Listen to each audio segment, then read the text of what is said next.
तीनों भैया सेवा में लग गए। हनुमान जी महाराज ने पूरा जो भी था चूल्हा उसको साफ सफाई करके और बढ़िया मिट्टी से उसको पोत दिया। लक्ष्मण जी लकड़ियां लेकर आए, भरत जी भंडारा बनाने लगे।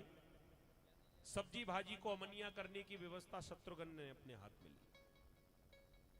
खीर बन गई, सब्जी बन गई, लेकिन रोटियों की व्यवस्था कौन करे?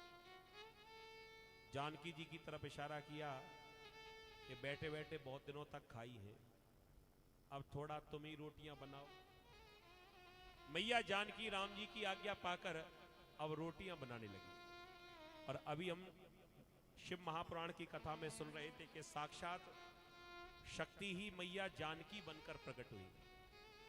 तो मैया जानकी जब रोटियां बनाने लगी तो जंगल में अष्ट सिद्धियां प्रकट हो गई। जितनी भी दृश्य अदृश्य शक्तियां थी सब आ गए और मैया स्वयं भोजन बना रही है। तो आज सभी आ गए कि मैया थोड़ा सा प्रसाद हमें मिल जाए, थोड़ा सा प्रसाद हमें मिल जाए। राम जी ये देखकर हंसने लगे कि कितनी भीड़ लग गई। लेकिन पेटू भगत को देखा तो बेचारा उधर वृक्ष के नीचे आंखें बंद करके बैठा, आंखें मूंद कर। राम जी ने कहा, अरे भैया अब ये भंडारा बन रहा है, इतनी व्यवस्था हो गई है तो वहां आंखें मूंद कर क्यों बैठे हो, इधर आ जाओ ना।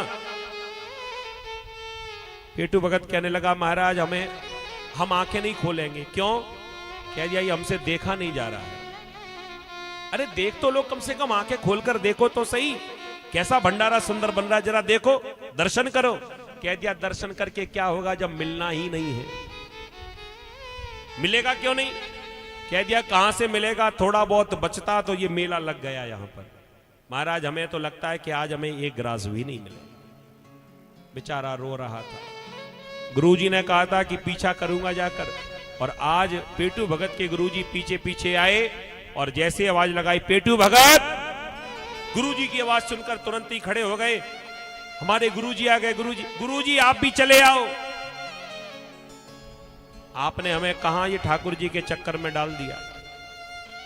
आप भी देख लो जरा मेरी क्या हालत की है तुम्हारे ठाकुर जी ने। अब गुरुजी जैसे ही आए तो वहां भंडारा तो बहुत सारा बना रखा है, लेकिन समस्या यह है कि राम जी का दर्शन केवल और केवल चेला को ही हो रहा था, गुरुजी को हो ही नहीं रहा। गुरुजी ने कहा, कहां है ठाकुर जी? कह दिया, वो खड़े तो हैं, वो उनके भैया हैं, वो देखो उनकी पत्नी रोटी बना रही है, और वो देखो एक बंदर भी अपनी पूंछ हिला रहा है। सब कुछ दिखाई पड़ रहा है, लेकिन गुरुजी को दिखाई ना पड़े। कहां बैठे हैं?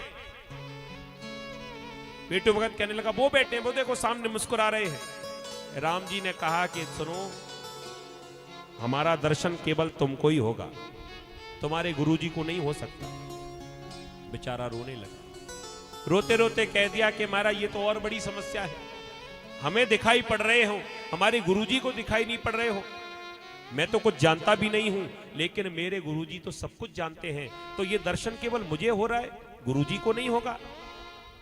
राम जी ने मुस्कुरा कर कहा कि हाँ ये बात सही है कि तुम्हारे गुरुजी विद्वान हैं, तुम्हारे गुरुजी सब कुछ जानते हैं, बहुत बड़े ज्ञाता हैं, लेकिन फिर भी दर्शन तुमको हो रहा है क्योंकि जो सरलता तुम्हारे भीतर है, तुम्हारे गुरुजी के भीतर वो भाव नहीं है। मैं तो भाव से ही प्रकट होता हूं, जिसके भीतर मेरे लिए प्रेम है, मैं तो हमेशा प्रेम से प्रकट होता हूं। प्रेम से प्रकट होए मैं जाऊं।